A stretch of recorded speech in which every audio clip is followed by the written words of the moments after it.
ॻाल्हि आख़िर में उहा ई निकिरी आई न जेके पाण सभिनी कई पिए त ख़ान खे इहो चयो थो वञे त हिकिड़ी टाइम लाइन ते इख़्तिलाफ़ राय आहे।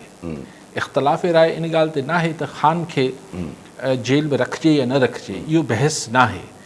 ऐं इहो ई जेको मुसलसिल चयो वेंदो त ख़ान जो जेल में हुजण जो सबबु ॿिया न आहिनि, ख़ान जो इहो मौक़िफ़ आहे त हू ॿाहिरि निकिरी माठ न कंदो।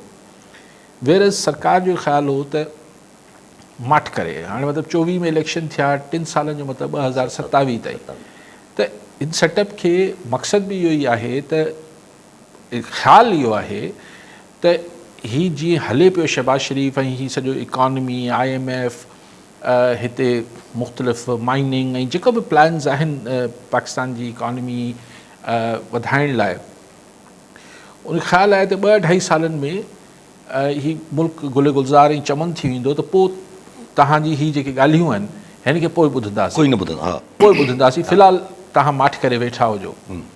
ज़ाहिर इहो ख़ान खे एक्सेप्टेबल न हो ऐं अॼु बि उहो ई शायदि चयो आहे अलीमा ख़ान ते वरी ऑफर अॼु बि साॻी आहे त 27 ताईं माठ रहो। 3 मिनट भी जी खामोश नहीं बैठे, पर ख़ान चए थो मैं 3 मिनट भी ख़ामोश नहीं रहूँगा। ॻाल्हि त हिते अटकियल आहे न। लेकिन क्वेश्चन इहो आहे त इहा ऑफर त माज़ी में ज़ुल्फ़िकार अली भुट्टो खे ॾिनी वई, नवाज़ शरीफ़ खे ॾिनी वई, नवाज़ शरीफ़ हलियो, मुख़्तलिफ़ माण्हुनि खे चयो वियो। लेकिन पॉलिटिकल माण्हुनि जे लाइ पंहिंजी पॉलिटिकल लाइफ में पॉज़ जो बटण दॿाइण या रूपोशी इख़्तियार करणु, रूपोशी मतिलबु उहो न, हिकिड़ा त थींदा आहिनि माण्हू गिरफ़्तारी खां रूपोश थींदा आहिनि, यानी हू पंहिंजी सियासी ज़िंदगी में हिकिड़ी ख़ामोशी इख़्तियार करे वठे। इहो नवाज़ शरीफ़ कई, लेकिन इहो ॾुखियो थींदो आहे। ख़ान जेको आहे उहो छो इनखे बर्दाश्त करिणो, तंहिंखां जेल में वेठो रहे थो। पर क्वेश्चन इहो आहे त छा ख़ान खे जेल जे अंदरि 2027 ताईं, ख़ैर असांजे मुल्क में सभु कुझु मुमकिन आहे, लेकिन हुनजो क़द अञा वधंदो वेंदो हुनखे। ऐं जेका मामलात ऐं पोइ वधीक हिन ॻाल्हि मां वधीक ज़ाहिर थियनि था त मामला शख़्सियतनि जा, फ़र्दनि जा, पर्सनल आहिनि। छाकाणि त मुल्क हू ॿाहिरि निकिरंदो, हा इहा ॻाल्हि त ख़ान खे मञणु खपे त भई हू निकिरंदे शर्त गवर्नमेंट खे डिस्टेबलाइज़ न कंदो, अदरवाइज़ पॉलिटिक्स कीअं न कंदो। इहा त हुनखां फरमाइश अजाई आहे। हाणे उहा फरमाइश तॾहिं हू क़बूले वठी आहे अगरि हू थकिजी पए आहे, जेल हुन सां विढ़ंदी हुजे आहे, पर हू चए थो मूंखे सॼी ज़िंदगी जेल में रखो। सो शयूं फ़िलहालु त स्टेलमेट आहिनि। हाणे इहो जेको ख़ान चए थो या त भई PTI तहरीक हलाए, ठीकु आहे, पॉलिटिकल एक्टिविटी आहे, हुन सां जेसिताईं वॾे अंग में माण्हू इस्लामाबाद न वेंदा, तव्हां खानेवाल में, तव्हां कोयटा में, तव्हां जेको आहे हू एबटाबाद में, दादू में भले पिया जलसा जुलूस कयो, उन सां सरकार जी सिहत ते कहिड़ो फ़र्क़ु पवंदो। हू चइबो आहे न त मैन प्रपोज़िस गॉड डिस्पोज़िस, त हीअ त बंदे जे मन में हिकिड़ी हूंदी आहे। हू ईअं सम्झनि था त हीअ ईअं ई रहंदो। ख़ुदि ख़ान सम्झियो पिए ऐं सही सम्झियो पिए त हीअ जेको 7 मई वारो इंडिया पाकिस्तान वारो अगरि हीअ मामिलो न थिए हा त जेतिरी हू राय आमा जोड़े आयो हो ऐं पब्लिक ओपिनियन जो जेतिरो प्रेशर हो असांजी इस्टेब्लिशमेंट ते बि, गवर्नमेंट ते बि, उहो तमामु मथे हो। ऐं सभिनी जो ख़्यालु हो त हाणे देरि सवेर मतिलबु ख़ान खे रिलीफ मिलंदो।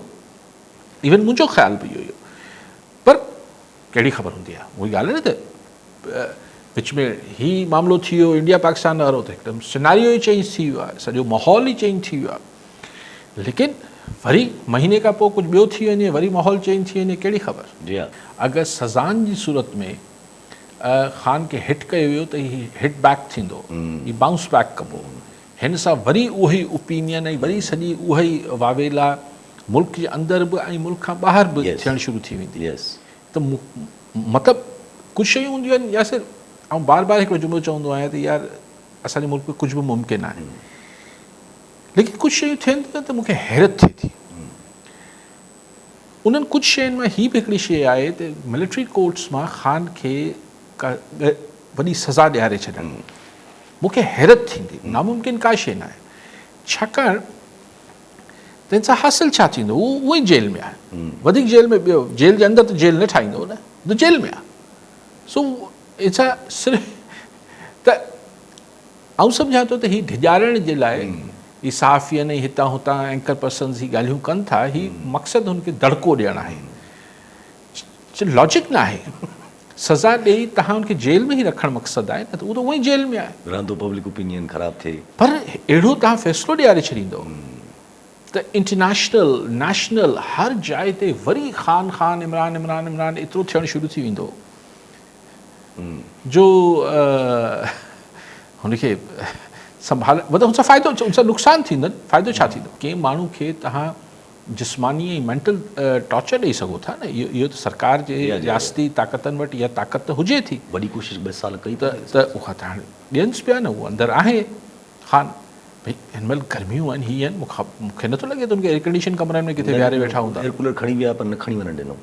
ठीकु आहे, त ज़ाहिर हिन महिल अडियाला में जेका गर्मी हूंदी, ॻाल्हि थो कयां, ईअं न आहे त ख़ान पहिरियों ऐं आख़िरी माण्हू आहे जेको ही गर्मी में जेल सठी रहियो हूंदो, लेकिन त इहा ई सरकार, तव्हां चओ कुझु नथी करे सघे, सरकार इहो करे सघे थी त एयर कूलर बि न वञणु ॾे।